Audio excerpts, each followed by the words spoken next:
Professional players often look like they're playing a completely different game than the rest of us. They make a champion look absolutely broken that in the hands of a lower level player seems to hit like a wet paper bag. So, do pros do more damage than you? Well, yes. There are a lot of boring answers, like they're more efficient and better at farming, so they just have more items. Or they position better so they can actually do damage when you wouldn't be able to. But by far, one of the biggest reasons is that they just have a lot of knowledge that isn't readily apparent to a lot of players. You need very deep understanding and mastery of champions in order to make them perform at the highest level. And while the reward you get when you sink hundreds of hours into a champion and find mastery can be incredibly fulfilling, it does take a lot of time. Today, we found several ideas that you might need hundreds of hours on a champion to figure out, and compiled them together so you can save your time and still have the knowledge that makes pros so good at these champions. And by the way, saving you time by teaching you what actually helps you climb is kind of our whole thing at skillcapped.com. With premium courses for every role and skill taught by the best players, Skillcapped is the perfect platform to help take your game to the next level. The best part is it's completely risk-free to try, as you're kept safe with our rank up insurance. If you don't significantly improve while actively using Skillcapped, then you get your money back, no questions asked. So what are you waiting for? Get the rank you've always wanted by clicking the link in the description below.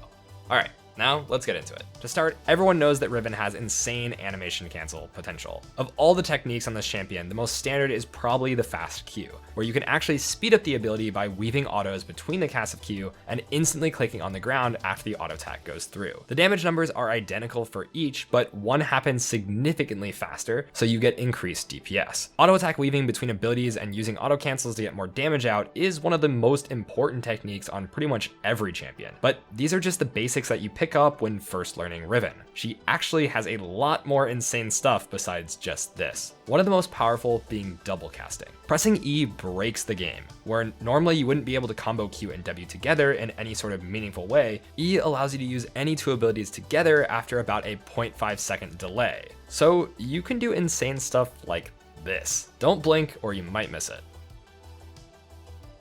So if you have no idea what you just looked at, you aren't alone. This is something that takes hours of practice to get down, so let's slow-mo and break down exactly what's happening. Keep in mind that this takes the exact same amount of time as a regular fast Q combo, but you can fit every ability in Riven's kit within it. First, using E, you can hide R1, then auto attack. This is all before the double cast window is available, but as soon as it opens up, you can cast Q1 and W together as a double cast, and then auto attack and click the ground to get your fast Q. Next, you can combine Gore Drinker together with Q2 before autoing again and canceling the animation by clicking the ground. Finally, cancel your R2 animation by using Q immediately after and end with another auto attack. A Riven who just knows the basics of animation canceling will obviously be better than a complete noob, but the ceiling of how much DPS you can get is almost double that of a new Riven. This just makes her one of the most mechanically demanding champions in the game, and I couldn't even imagine finding this on my own without help. Aside from being able to do more damage through sheer combos, there are other mechanics that allow you to do damage in places where you literally wouldn't do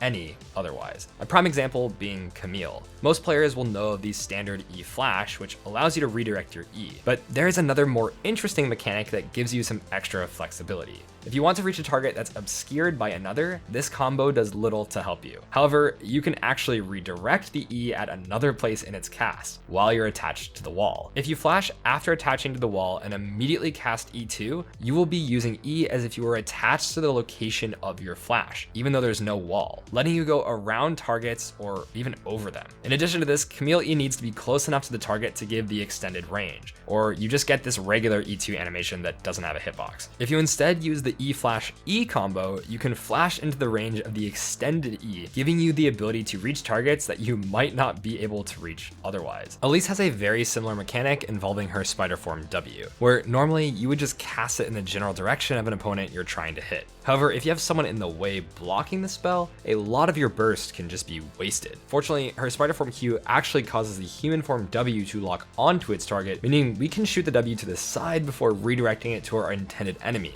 bypassing the person blocking the way. You could just be missing out on an entire spell in your kit if you don't know this in a similar situation. Ivern also has an ability that is terrible when not used correctly, although this is much less niche and is actually completely mandatory if you want to play him at a high level. The issue is that many players will cast Daisy and allow it to just target their enemy. However, if they walk away without using any dashes, they're still going to be able to get out of Daisy's third auto knockup with no issues. This can be completely fixed with a little bit of knowledge about how auto attacks work. Champions have a very similar problem when trying to do damage to moving targets. If you just let your champion move on its own, you will not be able to stay in auto attack range since the auto attack wind down animation is quite cumbersome. Daisy works in the exact same way as a champion, except you need to cancel her auto attack by pressing R again to move her once her auto attack animation goes through. And this will ensure your knockup can actually land on moving targets. This is quite literally the difference between having a Daisy that does almost nothing in a fight and one that is completely impossible for your opponents to play against. For all of these past champions, there is quite a mechanical demand and level of practice required, but some things are not difficult at all and provide equal or greater value. There are some champions that just need a little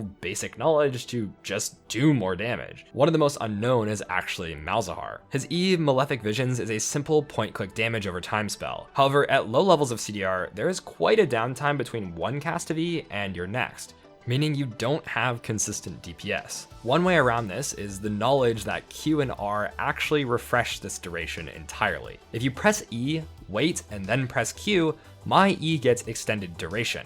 I can then further extend it with R and then potentially extend with another Q to chain it until my next E is available. Although I didn't do that here to show that the same amount of button presses just gets me more damage. If you compare this to a regular combo where you just face roll your keyboard, you miss out on hundreds of damage from your E, since you are definitely maxing it first, and these numbers are with no items and only 3 points. So the damage boost is extremely significant. This idea of waiting between your spells is also prevalent in champions like Zoe, where you might want to flash Ignite or flash Ghost at the same time, but doing so wastes a lot of value. If you cast a summoner spell, her W still takes time for all 3 orbs to fire at the enemy, so for maximum DPS, you simply need to wait between the spell casts. Pretty simple, but very useful. Misfortune's passive Love Tap increases damage when switching between multiple targets, but it can be rather unclear with when you should be switching targets or only hitting one if you just want to do maximum damage to one person. Fortunately, this is just the difference between having knowledge of the numbers or not. At level 1, you take significant damage loss when switching between targets. Single target autos give you over 50 damage at level 1 with no items, and switching between 2 lowers this to the 30s. However, at level 13 exactly, you can see that my DPS is in the 80s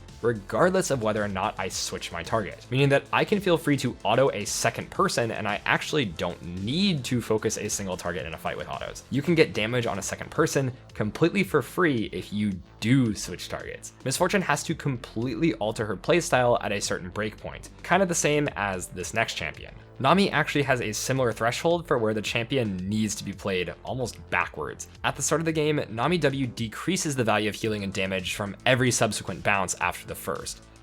But at 200 AP exactly, you need to consciously start switching this to casting W on yourself first if you want to do more damage to a secondary target. If you want to get maximum damage on a tertiary target, you would need to first cast your W on a second target in range, have it bounce to yourself, and then get the third bounce to go to the intended one. This is all due to the secondary AP ratio in her W that fundamentally reverses the way you want to play the champion once you hit this breakpoint. And good Nami players absolutely need to know this, or they can end up doing hundreds of less damage than someone who does. To continue on with simple fixes, next is Nocturne, who has a very unique interaction with the way his R damage is calculated. For those that don't know, Nocturne Q is a large AD steroid, and because of this, his AD ratios are altered by that buff. When you're casting ultimate, it's common to want to use R and then Q mid-air to hit the target all at the same time with your burst, although this is not actually the full combo for max damage. Nocturne R damage is not calculated at the moment of impact, rather it's calculated when you first press the second part of R. So if you want the highest amount of damage, you need to first press Q, sit on it, and wait for Q to almost come back up again before you press your second R and go in on your enemy.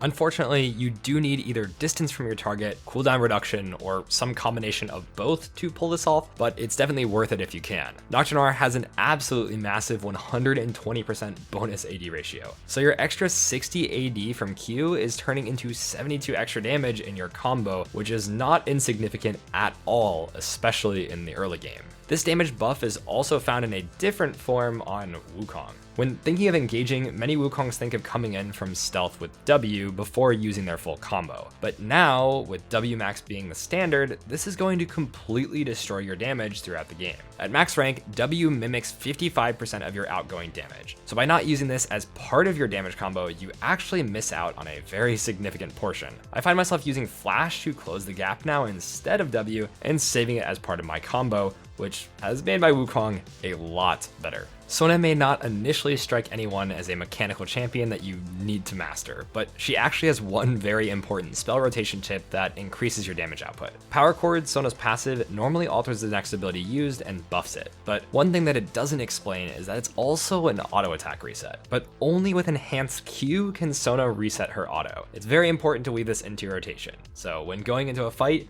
you always want to come in with 2 stacks on your passive so you can auto and then Q reset. Then, while waiting for cooldowns to come back up, W and E will come back before the next Q, meaning that your Q will line up in a similar way. On 2 stacks, you can take advantage of the auto attack reset once again. If you just spam spells in any order, not only will you not be able to use the highest damage combo, but you'll also not be taking advantage of the auto attack reset. An even clunkier auto attack mechanic exists on Gragas. Normally, auto attacks are cancelable via most abilities.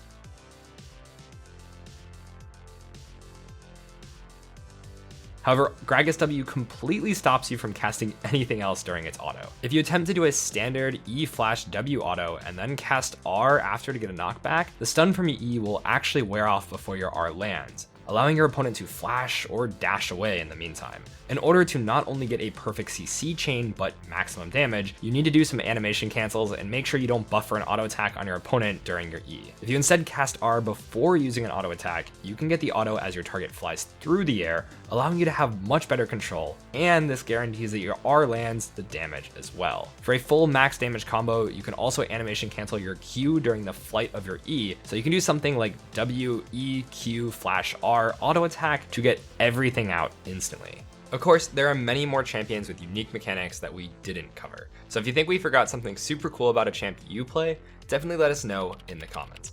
Otherwise, if you want to improve fast and get the rank you've always wanted, then go to skillcap.com. Our service is completely risk-free as you're kept safe with rank up insurance. So what are you waiting for? Get the rank you've always wanted by clicking the link in the description below. Alright, that's a wrap on this one, guys. We here at Skillcaps want to thank you for watching, and we'll catch you in the next one.